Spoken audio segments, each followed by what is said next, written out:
السلام علیکم معزز خواتین و حضرات، اس طرح کی پیاری پیاری ویڈیو دیکھنے کے لیے ہمارے چینل کو سبسکرائب کریں اور بیل کے آئیکن کو دبائیں تاکہ آپ کو ہماری ویڈیو سب سے پہلے ملتی رہے۔ السلام علیکم دوستو، پیش خدمت ہے اوتار ایپیسوڈ نمبر 16۔ شاید وہ چیز پروفیسر نارنگ تک نہیں پہنچ سکی، میں نے خیال ظاہر کیا۔ وہ اس کے لیے تڑپ رہا ہے، بے تاب ہو رہا ہے۔ اجیت نے مجھے بتایا ہے کہ پروفیسر نارنگ رگھو ناتھ سے ملاقات نہ ہونے کے سبب سخت مشتعل ہو رہا ہے، سریتا بولی۔ میرے خیال میں وہ شاید منشیات لے کر آیا ہوگا اور پروفیسر نارنگ تک پہنچانا چاہتا ہوگا۔ منشیات بڑا منافع بخش کاروبار ہے۔ امریکہ اور یورپ میں نہ صرف اس کی بہت مانگ ہے بلکہ قیمت بھی آسمان پر پہنچی ہوئی ہے، کیونکہ وہاں کی حکومت نے منشیات کی ترسیل روکنے کے لیے سخت اقدامات کیے ہوئے ہیں۔ سریتا کا ذہن منشیات کے بارے میں سوچ رہا تھا، کیونکہ اجیت اور اس کا گروہ منشیات کے کاروبار میں ملوث تھا۔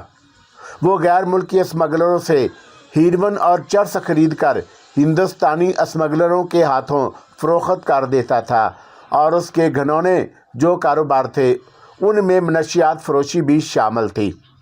اس کی آمدنی سے ہی وہ اپنے گروہ کو پال رہا اور ٹھاٹھ کی زندگی بسر کر رہا تھا۔ سریتا کی باتوں سے اندازہ ہو گیا کہ دستاویزات پروفیسر نارنگ کے ہاتھ نہیں لگی۔ یہ بات بڑی اطمینان بخش تھی۔ اجیت اور سریتا کا خیال کچھ اور تھا۔ وہ شاید یہ سمجھ رہے تھے کہ رگھو ناتھ ہیروئن لے کر آیا تھا، لیکن وہ ہیروئن کہاں چھپائی گئی یہ اجیت نہیں جانتا تھا۔ وہ اس کے ساتھی شاید اس ہیروئن کی تلاش میں سرگردہ تھے، لیکن پروفیسر نارنگ کو تو دستاویزات چاہیے تھی۔ میں نے سریتا کا نازک گداز سڈول اور خوبصورت ہاتھ اپنے ہاتھوں میں لے کر اس کی آنکھوں میں جھانکتے ہوئے کہا، سنو جان، ہم دونوں نہ صرف دوست ہیں بلکہ ایک دوسرے کے محبوب بھی۔ اب ہم دونوں کے درمیان کوئی دیوار، فاصلہ اور حجاب نہیں رہا۔ ہم دونوں ایک دوسرے کی ذات کا جزو بن چکے ہیں۔ میری تم سے ایک عاجزانہ درخواست ہے۔ وہ کیا؟ سریتا نے مجھے مستی بھری نظروں سے دیکھا۔ درخواست نہیں ڈارلنگ، تم مجھے حکم دو، میں تمہاری داسی ہوں، باندی ہوں۔ میری کیا مجال ہے کہ میں دل کی خوابوں کی راجکماری کو حکم دوں؟ میں نے کہا کہ تم مجھ سے سوالات پوچھنے سے اعتراض کرنا برا نہ ماننا۔ سریتا کا چہرہ ایک دم سے فک ہو گیا، جیسے میں نے اس کے منہ پر تھپڑ رسید کر دیا ہو۔ چند لمحوں کی خاموشی کے بعد وہ دل گرفتہ لہجے میں بولی، میں نے اپنا تن من تمہیں سونپ دیا اور پھر بھی تم مجھ پر اعتماد نہیں کرتے۔ جب عورت اپنا سب کچھ کسی مرد کو خوشی سے نچھاور کر دیتی ہے تو اس کا مطلب یہ ہوتا ہے کہ وہ مرد ہی سب کچھ اس کا ہے، اور تمہیں اب بھی مجھ پر اعتماد نہیں۔ کیا یہ دکھ کی بات نہیں؟ نہیں، ایسی بات نہیں سریتا۔ میں نے اس کے ہاتھ پر پشت تھپتھپائی اور اسے چوم لیا۔ تم جذباتی ہو رہی ہو، پلیز سریتا۔ اب شاید میں تمہارے لیے جان بھی دے دوں تو تمہارے اعتماد سے محروم رہوں گی۔ وہ جذباتی ہو گئی۔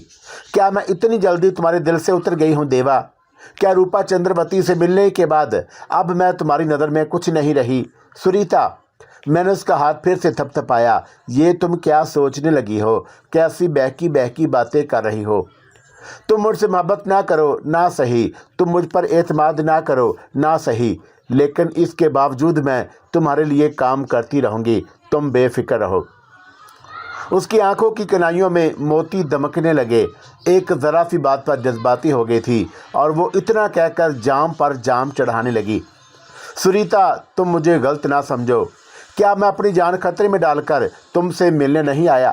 پھر بھی تم میرے بارے میں غلط سوچ رہی ہو، اور کوئی بھی کسی ایسے کے لیے اپنی جان خطرے میں نہیں ڈالتا۔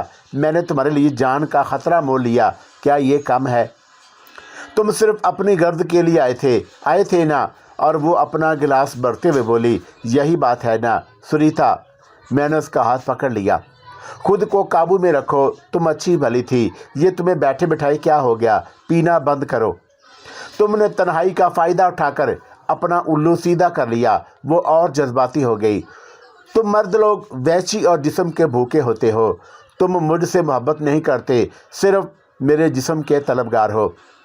तुमने रंगीन तबीयत पाई है और तुमने रूपा चंद्रवती की मजबूरी से भी बहुत फ़ायदा उठाया। तुम मुझे हवस परस्त समझती हो तो मैं तुम्हारी ये गलत फहमी दूर कर दूंगा। मैंने कदरे संजीदगी से कहा, मैं उस खिड़की के रास्ते से तुमसे मिलने आया करूँगा, सिर्फ मोहब्बत भरी बातें करने के लिए। मैं तुम्हारे बदन को हाथ तक नहीं लगाऊंगा और तुमसे दूर दूर रहूँगा।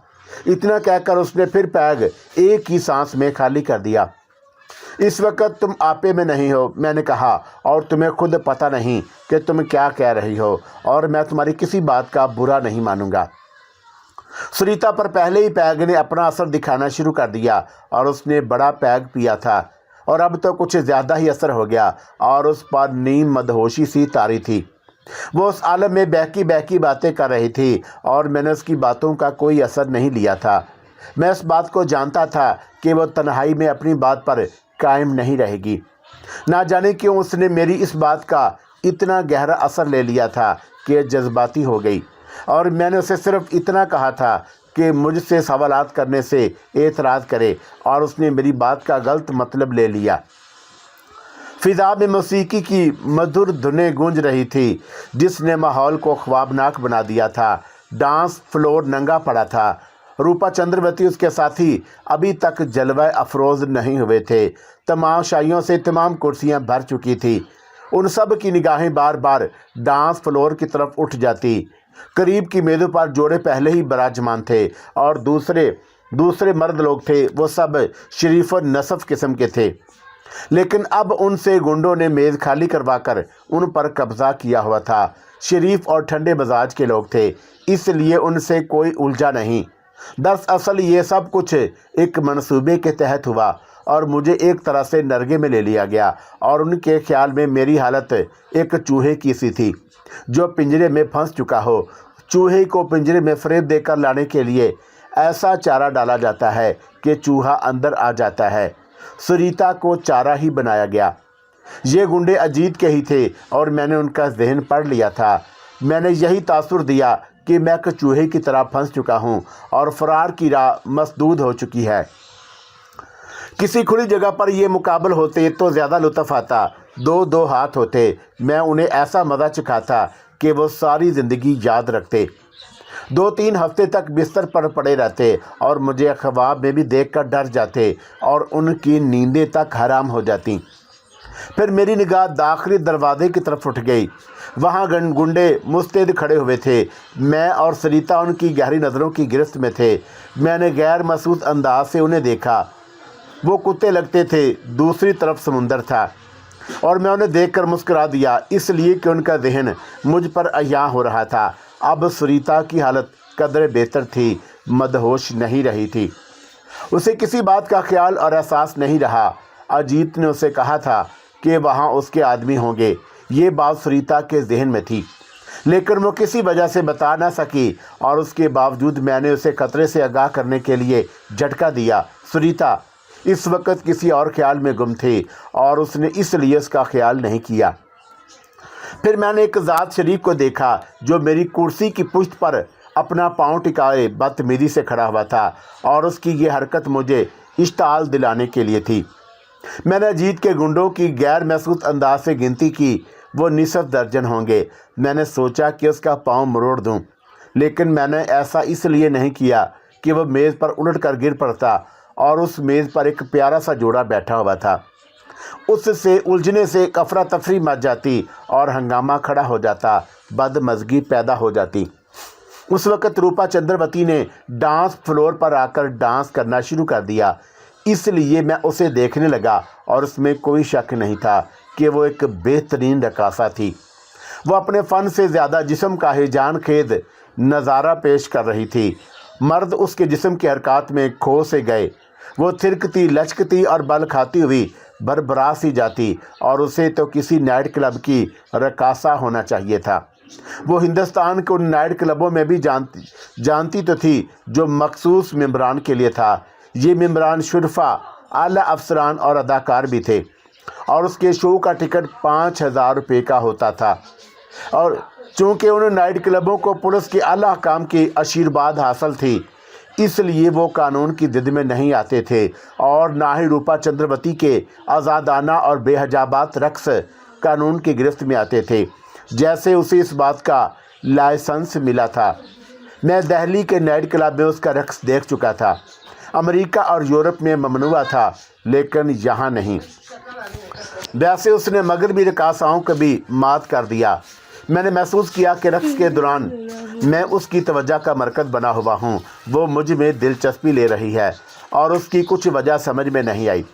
फिर मुझे ख्याल आया कि उसे शायद 2 लाख की रकम और मेरे साथ गुजारी हुई रातें याद आ गई, नहीं तो इसमें कोई और ही जज्बा कार फरमा था।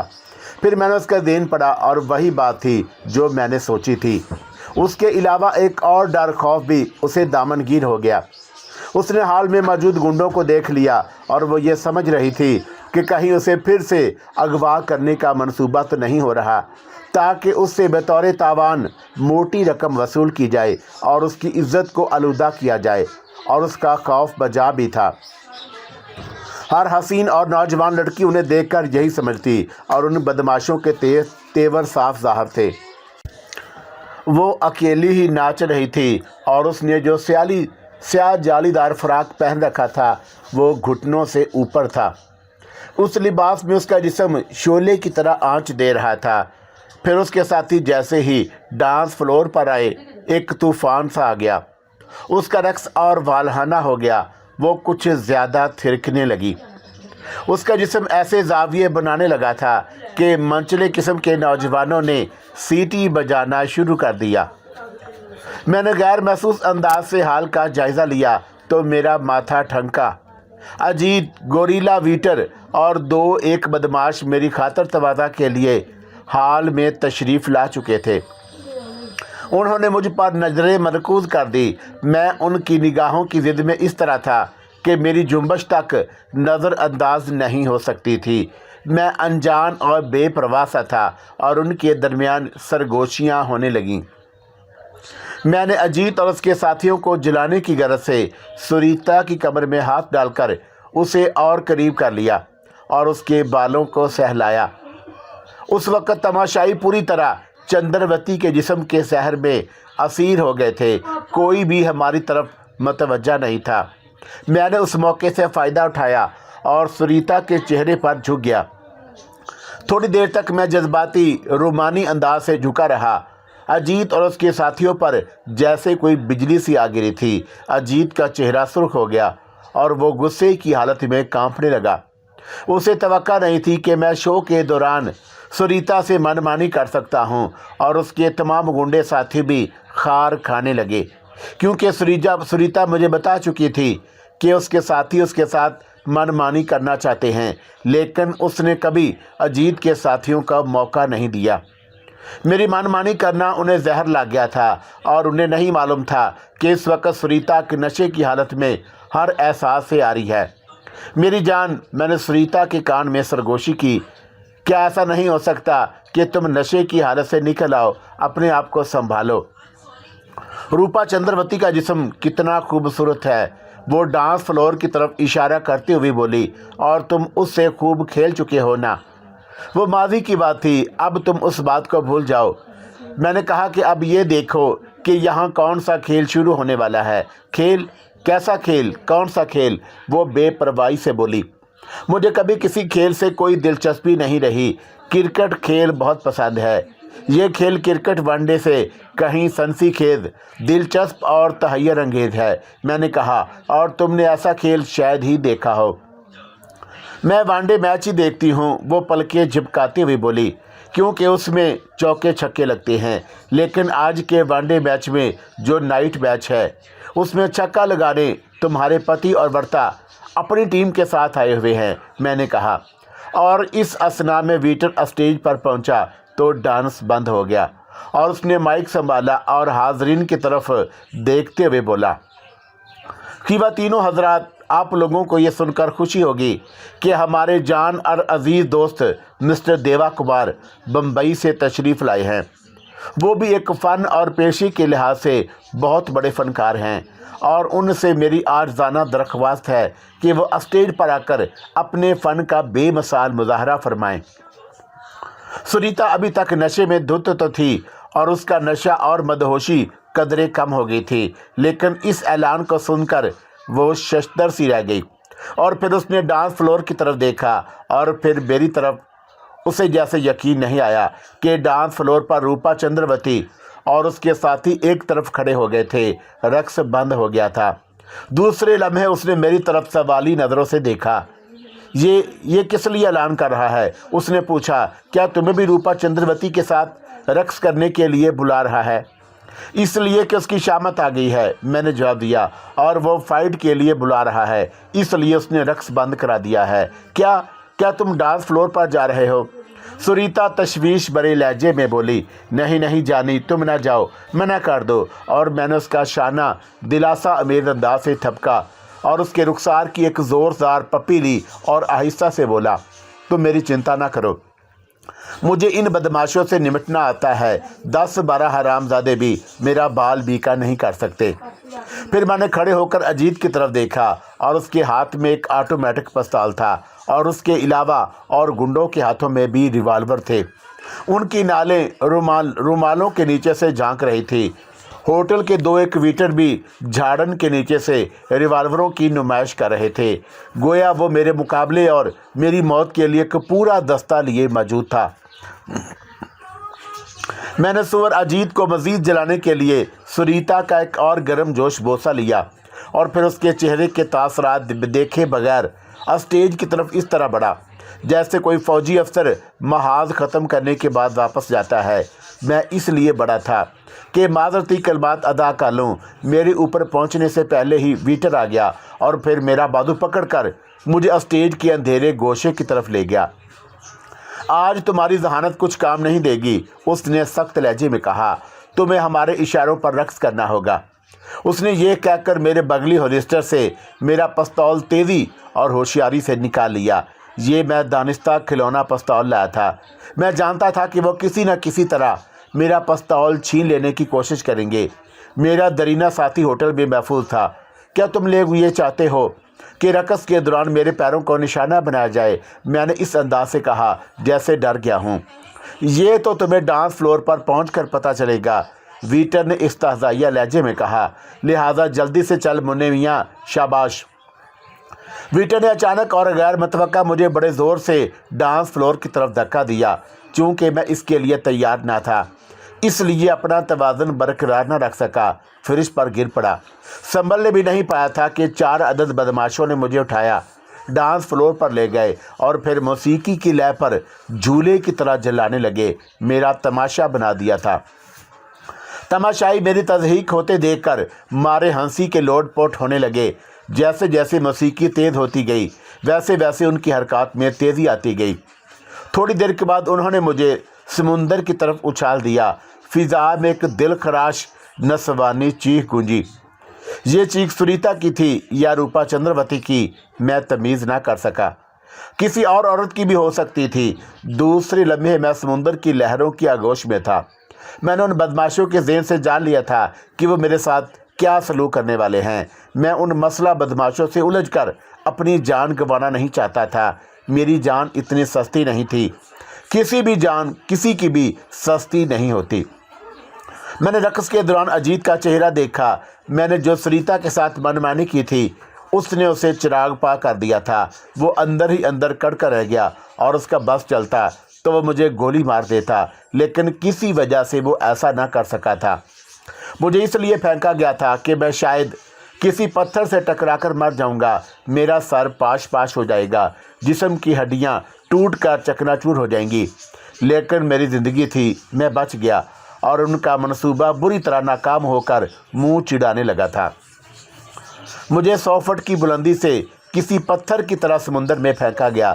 میں بہت بری طرح گرا اور پانیوں سے ٹکرایا تھا۔ کسی بھاری پتھر کی طرح اندر تک چلا گیا اور پھر رک گیا تو اوپر آنے کے لیے ہاتھ پیر مارے۔ میرا جسم چند ثانیوں کے لیے شل سا ہو گیا۔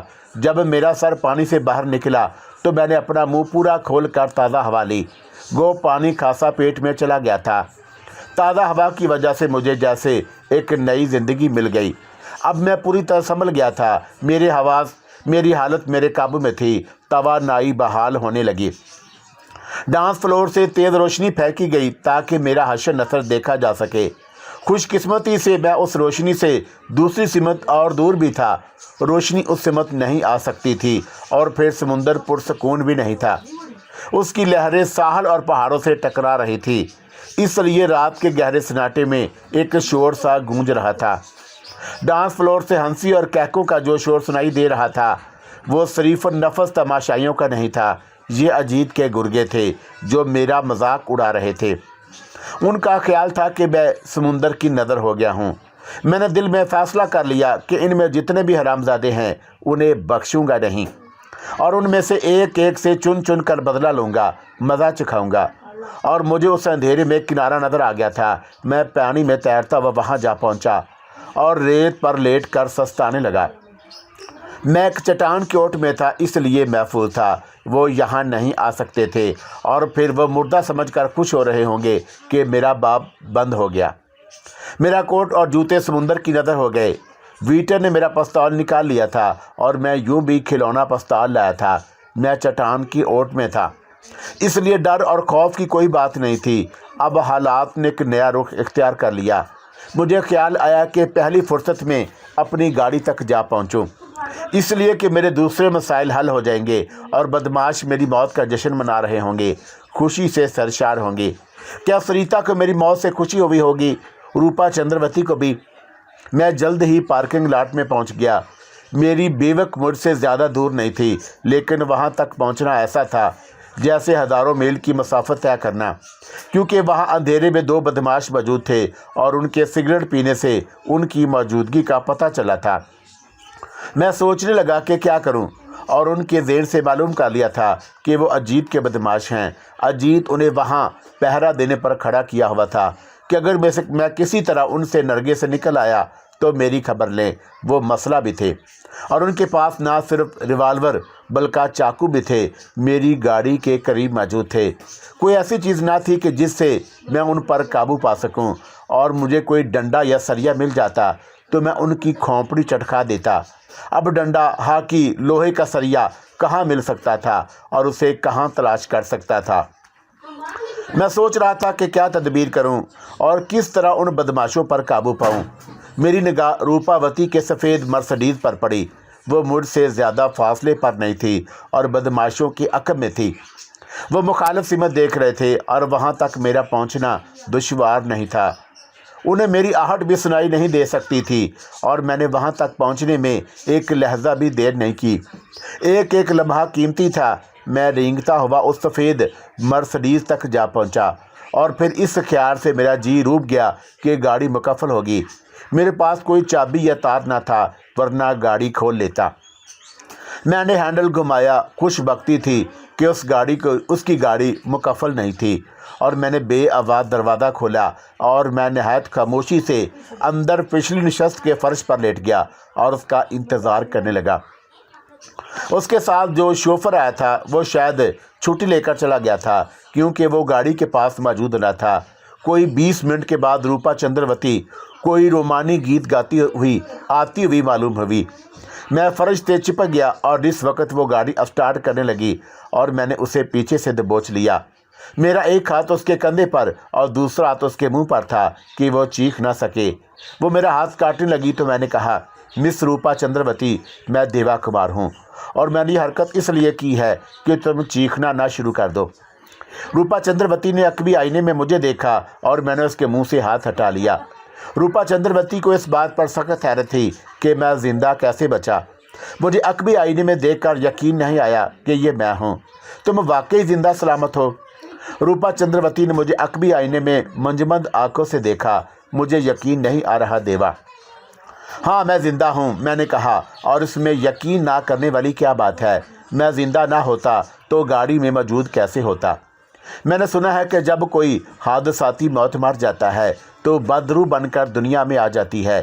کہیں تم بدرو تو نہیں ہو؟ اور میں ان بدماشوں کے لیے بدرو ہوں، تمہارے لیے نہیں۔ اور میں نے اس کے گلے میں بازو حمائل کر دیے۔ تم میرے ہاتھوں کو چھو کر دیکھو۔ मुझे तुम्हें जिंदा सलामत देखकर कितनी खुशी हो रही है, बता नहीं सकती। रूपा चंद्रवती ने मेरे दोनों हाथों को बड़ी मोहब्बत और गर्मजोशी से थाम लिया और फिर उनकी पुश्त चूम कर बोली, इन बदमाशों ने तुम्हारे साथ जो बर्बरियत की, ज्यादती की, मुझे उन पर सख्त गुस्सा आया। यकीन करो देवा, अगर मेरे पास उस वक्त रिवाल्वर होता तो मैं उन्हें उड़ा देती, एक को भी नहीं बख्शती। क्या तुम मुझे इतना चाहती और पसंद करती हो, जबकि मैंने माजी में तुम्हारे साथ कारोबारी अंदाज से सौदा किया था। मैंने कहा, और मैंने तुम्हारी बदमाशों से रहाई की एवज ना सिर्फ 2 लाख की रकम वसूल की, बल्कि 2 रातें भी गुजारी। तो मैं शायद ये नागवार लगा था। नहीं देवा, ऐसी कोई बात नहीं। रूपा चंद्रवती बदस्तूर मेरे हाथों को मोहब्बत और गर्मजोशी से थामे हुए थी और उसने अपनायत भरे लहजे में कहा, तुमने कोई सौदेबाजी नहीं की थी और ना ही मेरी मजबूरी से फ़ायदा उठाया था, बल्कि तुमने मुझ पर दया की थी। तुम उसे दिया का नाम दे रही हो। मैंने कहा, और मेरा तो ख्याल यह है कि तुम्हारे दिल के किसी कोने में मेरे लिए नफ़रत मौजूद होगी। मैं इसलिए तुम्हारे इस कारनामे को दिया और एहसान समझती हूँ कि तुमने मेरे साथ बहुत रियायत की थी। वो कहने लगी कि मेरे सेक्रेटरी ने जब पुलिस से रब्ता किया तो एक काली भेड़ ने, जो इंस्पेक्टर था और उन बदमाशों से उसकी मिली भगत थी, उसने मेरी रहाई के लिए 2 शर्तें पेश की थी। पहली शर्त तो ये थी कि वो 12 लाख के एवज रहाई दिलवाएगा, मैं 1 माह तक उसके फ्लैट में रहूं। मेरी सेक्रेटरी ने जब मोबाइल फ़ोन पर मुझसे रब्ता किया तो मैंने हामी भर ली थी, क्योंकि मुझे जान अजीज़ थी। मेरे पास कौन सी इज्जत थी? जब मैं 14 वर्ष की थी तब मैं एक पुलिस इंस्पेक्टर के हाथों इज्जत से महरूम हो गई थी। हुआ ये था कि मेरी माँ एक अस्पताल में नर्स थी और उस अस्पताल में ज़ाहिर इलाज मरीज़ की 10,000 की रकम किसी ने चोरी कर ली, तो एक डॉक्टर ने मेरी माँ पर चोरी का इल्ज़ाम थोप दिया। मेरी माँ गिरफ़्तार कर ली गई और उसने मेरी माँ पर इसलिए इल्ज़ाम थोपा था कि मेरी माँ उससे नफ़रत करती थी। उसकी नाजायज़ बातों को मानने से इनकार कर दिया था और जिस पर उसने 2-1 मरतबा दस्त दराजी और मनमानी की तो माँ ने उसकी दुर्गत बना दी थी। पुलिस रकम बरामद करने के बहाने उस डॉक्टर के साथ घर में घुस आई। मेरे पिताजी तो स्वर्गवास हो चुके थे। मेरी माँ की अकलौती औलाद थी। 3 सिपाही थे और उनमें एक इंस्पेक्टर भी था।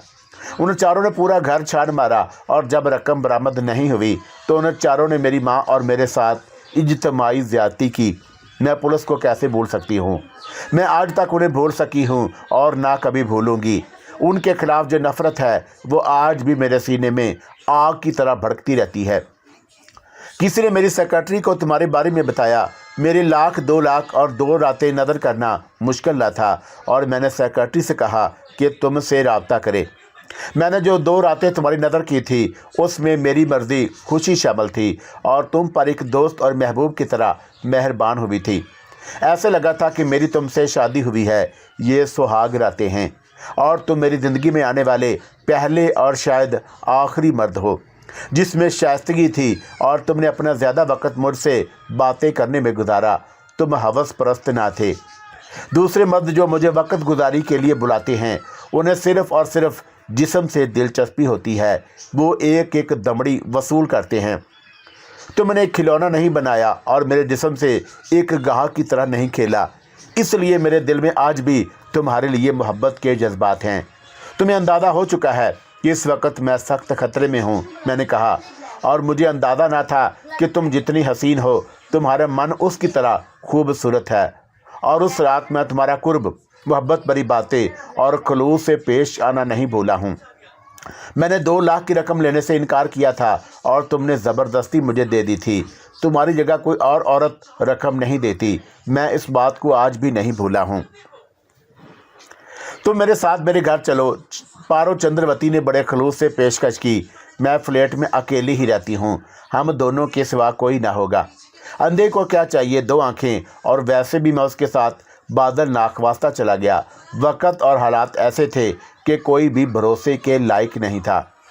हर लम्हा नाकाबिल एतबार था और उसके साथ जाने और यह खतरा मोल लेने के सिवा कोई चारा भी नहीं था। मेरा दिल गवाही दे रहा था कि उसकी रफ़ाकत में मुझे सुकून मिलेगा।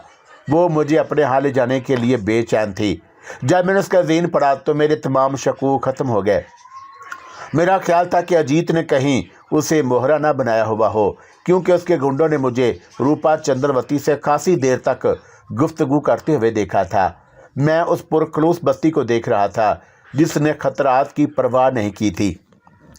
रूपा चंद्रवती ने मुझे रास्ते में बताया कि बदमाशों ने जब मुझे समुद्र में फेंका तो वो नफरत और गुस्से से पागल हो गई और वो किसी जख्मी शेरनी की तरह उन बदमाशों पर टूट पड़ी थी और उसने किसी के मुंह पर थप्पड़ मारे, किसी का मुंह नोच लिया तो किसी को काट खाया, जूती निकाल कर मरम्मत कर दी और उन पर थूका और गालियां बकीं और उन्हें नामर्दी का ताना दिया था। फिर उसे 2 बदमाश पकड़कर ज़बरदस्ती घसीटते हुए ले गए थे। हाल में उसने बदमाशों की ऐसी की तैसी कर दी थी। इस कहानी की रोशनी में मुझे यकीन हो गया कि सुरीता मुझे डबल क्रॉस नहीं कर रही और उसने मुझसे जो बातें की थी वो नशे में धुत होने के बायस उसके दिल में मेरी मोहब्बत मौजूद है और मुझसे दूर नहीं रह सकती, ना अपनी मेहरबानी से।